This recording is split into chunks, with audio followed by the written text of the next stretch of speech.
Alright, this is Josh. This is mine and Josh's version of a ugly drum cooker, smoker.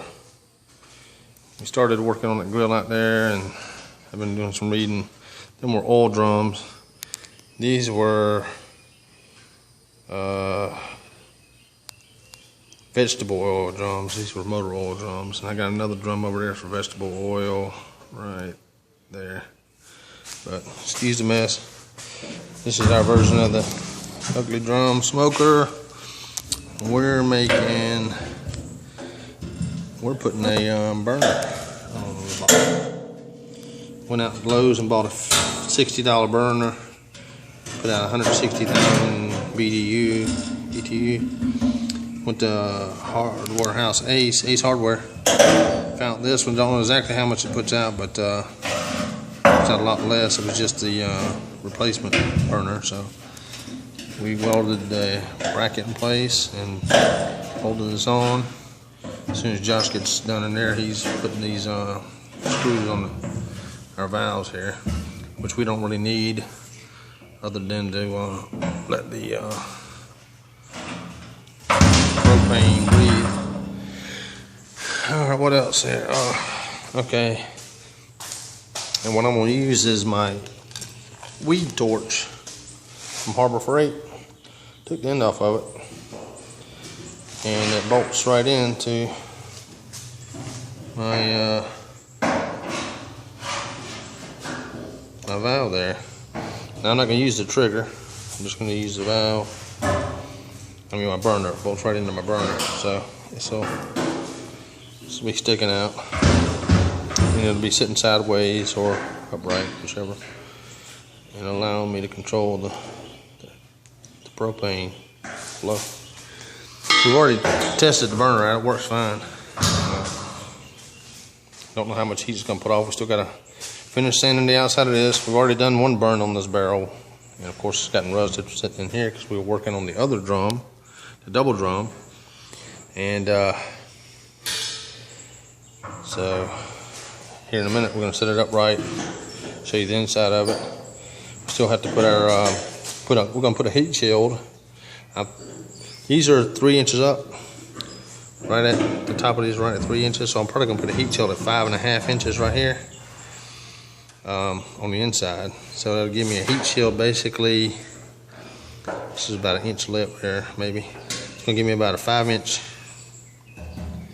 heat shield.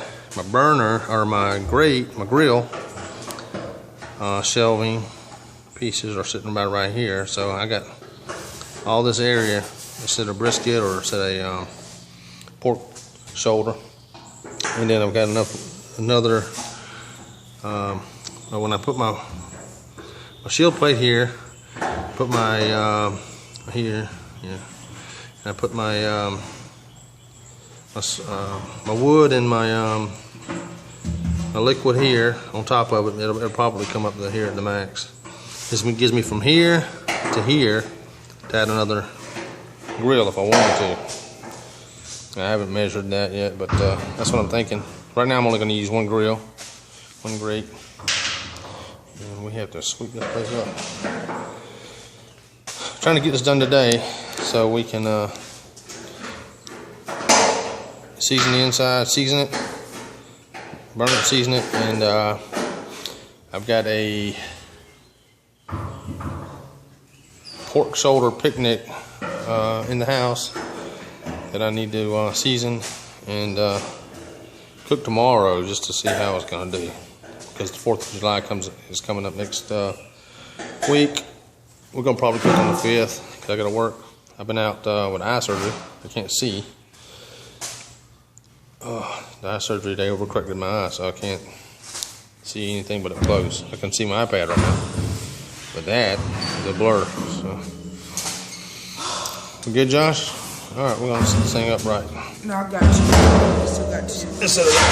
Let's set it up real quick. All right. Probably won't be able to see it. It's too dark in there. Be able to see it when we put a flame on there. Oh well, it's too dark in there. But got the burner. Well, you can see a little reflection of the burner right there. The burner, And got these here. Need to fill that up. We're using stainless steel bolts for the shelving here for the heat shield. So I'm gonna pause this. We're gonna do some more work, do some more sanding, and see how it goes. But right now it's standing about 5 inches off the ground.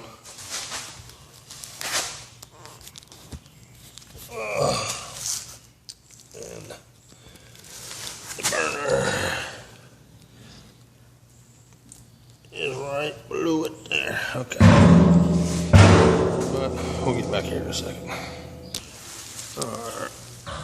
Alright, while Josh is doing the other two, I got a internal thermometer. I don't know how accurate it's going to be, but I'm going to put it on the front where you see most of them mounted. Then this is for my meat. Bought it from all this was bought from Walmart.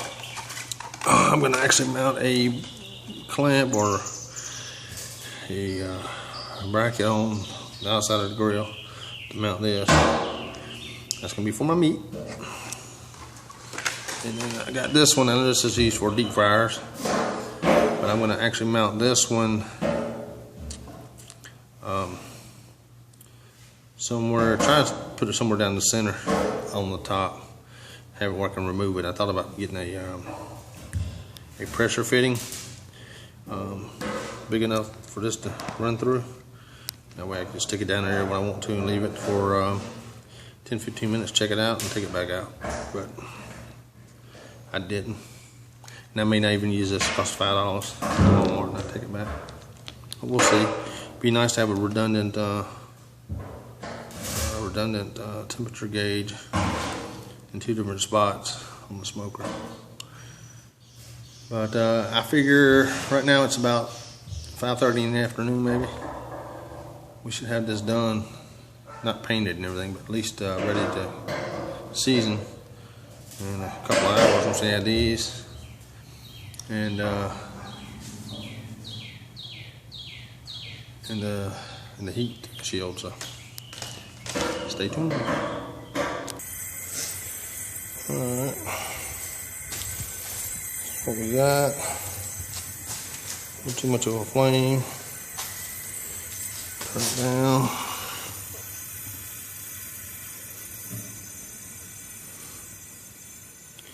Got these caps off right now. That's better. Let's put the caps on, son.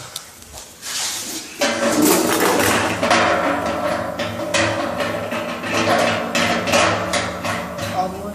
No, just we're gonna leave those two on. Leave the other two on. Alright, there we go. Let me see that. This is gonna be our heat shield. Alright.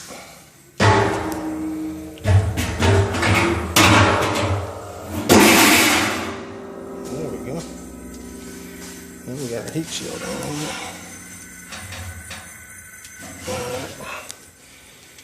Feel a little heat coming up.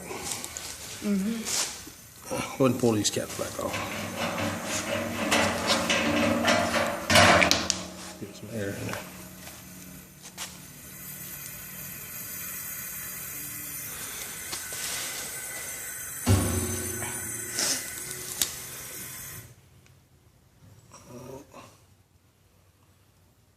Okay. Alright, we decided to go do the first burn on it before we painted the outside. And as soon as we put the burner on and we put it in what we thought was the lowest temp, it shot up to like 260. So we dropped the heat down a little bit, and it's gone down to about what, 240. It's about 230.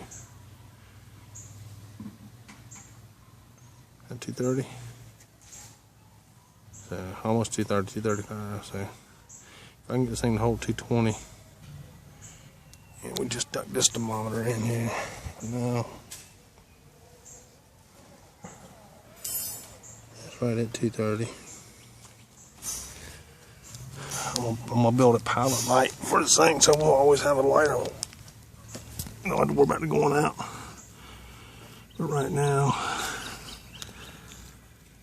what we do is check, make sure we have a flame in here before we touch it. And make sure we have a flame in that crack right there before we touch it. And once we get it down to holding a 220,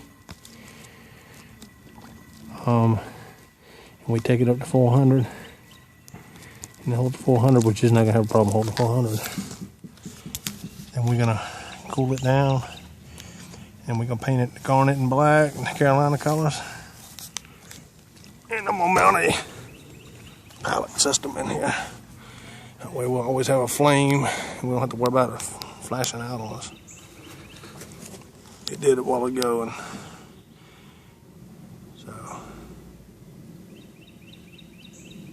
so it's holding 230 right now, right this second. That's about me having to tinker with this as far as the airflow and stuff. Just by me turning it down. And I capped off one of those, and I got the other 3 open. I managed 4 on here. So we'll see. Give it a few minutes, see if it'll drop down to 220. I don't want to back off on the propane anymore. At least not right now, I don't.